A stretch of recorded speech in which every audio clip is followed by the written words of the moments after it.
वेद दुनिया के प्रथम धर्म ग्रंथ हैं। इसी के आधार पर दुनिया के अन्य मजहबों की उत्पत्ति हुई, जिन्होंने वेदों के ज्ञान को अपने अपने तरीके से भिन्न भिन्न भाषा में प्रसारित किया।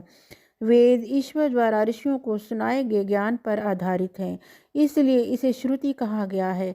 सामान्य भाषा में वेद का अर्थ होना है ज्ञान। वेद पुरातन ज्ञान विज्ञान का अथाह भंडार है। इसमें मानव की हर समस्या का समाधान है। वेदों में ब्रह्म, देवता, ब्रह्मांड, ज्योतिषी, गणित, रसायन, औषधि, प्रकृति, खगोल, भूगोल, धार्मिक नियम, इतिहास, रीति रिवाज आदि लगभग सभी विषयों से संबंधित ज्ञान भरा हुआ है। शतपथ ब्राह्मण के श्लोक के अनुसार अग्नि, वायु, आदित्य और अंगिरा ने तपस्या की और ऋग्वेद, यजुर्वेद, सामवेद और अथर्ववेद को प्राप्त किया। प्रथम तीन वेदों को अग्नि, वायु, सूर्य से जोड़ा जाता है और संभवतः अथर्ववेद को अंगिरा से उत्पन्न माना जाता है। एक ग्रंथ के अनुसार ब्रह्मा जी के चारों मुख से वेदों की उत्पत्ति हुई थी। वेद सबसे प्राचीनतम पुस्तक है, इसलिए किसी पुस्तक या स्थान का नाम वेदों पर से रखा जाना स्वाभाविक है। जैसे आज भी रामायण, महाभारत इत्यादि में आए शब्दों से मनुष्य और स्थान आदि का नामकरण किया जाता है। वेद मानव सभ्यता के लगभग सबसे पुराने लिखित दस्तावेज हैं। वेदों की 28,000 पांडुलिपियाँ भारत में पुणे के भंडारकर ओरिएंटल रिसर्च इंस्टीट्यूट में रखी हुई हैं। इनमें से ऋग्वेद की 30 पांडुलिपियाँ बहुत ही महत्वपूर्ण हैं, जिन्हें यूनेस्को ने विरासत सूची में शामिल किया है।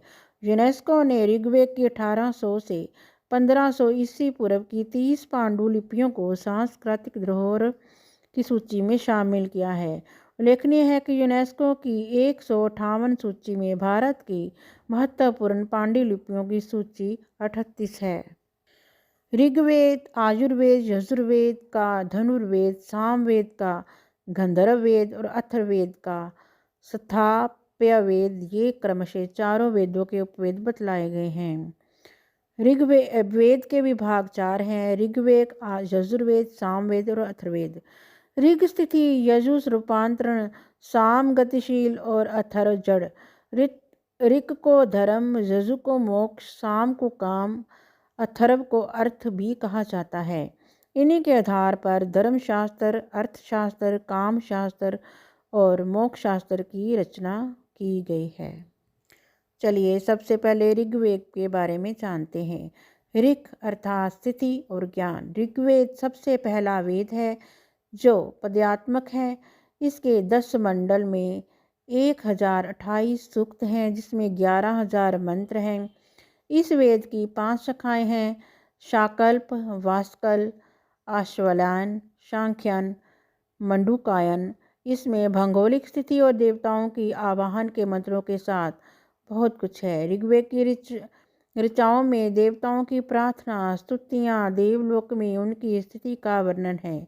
इसमें जल चिकित्सा, वायु चिकित्सा, सौर चिकित्सा, मानव चिकित्सा और हवन द्वारा चिकित्सा आदि की भी जानकारी मिलती है।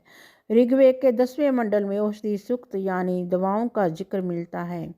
इसमें औषधियों की संख्या 125 के लगभग बताई गई है, जो कि 107 स्थानों पर पाई जाती है। औषधि में सोम का विशेष वर्णन है। ऋग्वेद में च्यवन ऋषि को पुनः युवा करने की कथा भी मिलती है। दूसरा वेद है यजुर्वेद। यजुर्वेद का अर्थ यत जमा जू, यजु, यत का अर्थ होता है गतिशील तथा जू का अर्थ होता है आकाश। इसके अलावा कर्म, श्रेष्ठम ग्रम की प्रेरणा। यजुर्वेद में यज्ञ की विधियाँ और यज्ञों में प्रयोग किए जाने वाले मंत्र हैं। यज्ञ के अलावा तत्व ज्ञान का वर्णन है। तत्व ज्ञान अर्थात रहस्यमय ज्ञान, ब्राह्मण, आत्मा, ईश्वर और पदार्थ का ज्ञान। यह वेद गद्य में है। इसमें यज्ञ की असल प्रक्रिया के लिए गद्य मंत्र हैं। इस वेद की 2 शाखाएं हैं, शुक्ल और कृष्ण। कृष्ण शाखा में वैशंपायन ऋषि का संबंध कृष्ण से है। कृष्ण की 4 शाखाएं हैं। शुक्ल, याज्ञवल्क्य ऋषि का संबंध शुक्ल से है। शुक्ल की 2 शाखाएं हैं। इसमें 40 अध्याय हैं। यजुर्वेद के एक मंत्र की चबरीही धानियों का वर्णन प्राप्त होता है। इसके अलावा दिव्य वैद्य और कृषि विज्ञान का भी विषय इसमें मौजूद है।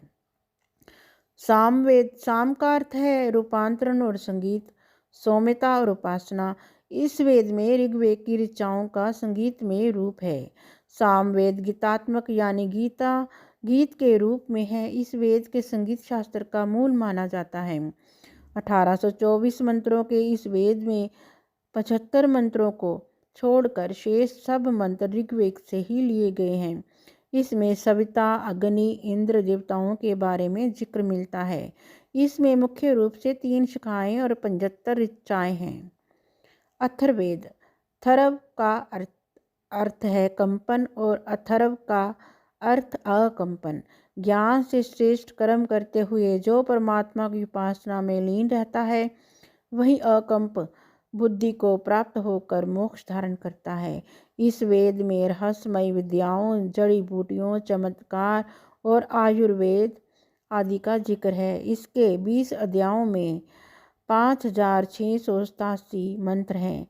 इसके 8 खंड हैं जिनमें भेषज वेद है और धातु वेद के 2 नाम मिलते हैं।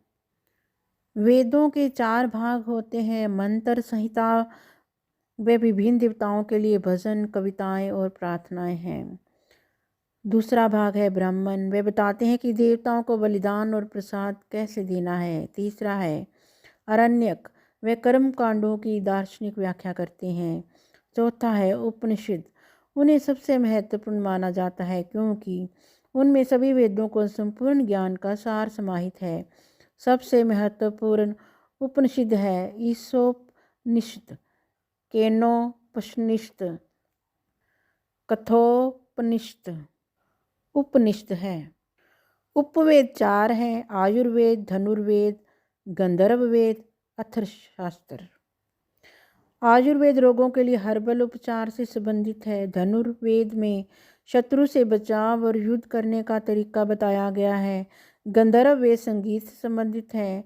अर्थशास्त्र राजनीतिक और अर्थशास्त्र से संबंधित है। वेदों के अंग भी होते हैं जैसे व्याकरण, व्याकरण संस्कृत भाषा के व्याकरण से संबंधित है। दूसरा ज्योतिषी, ज्योतिषी और खगोल विज्ञान से संबंधित है।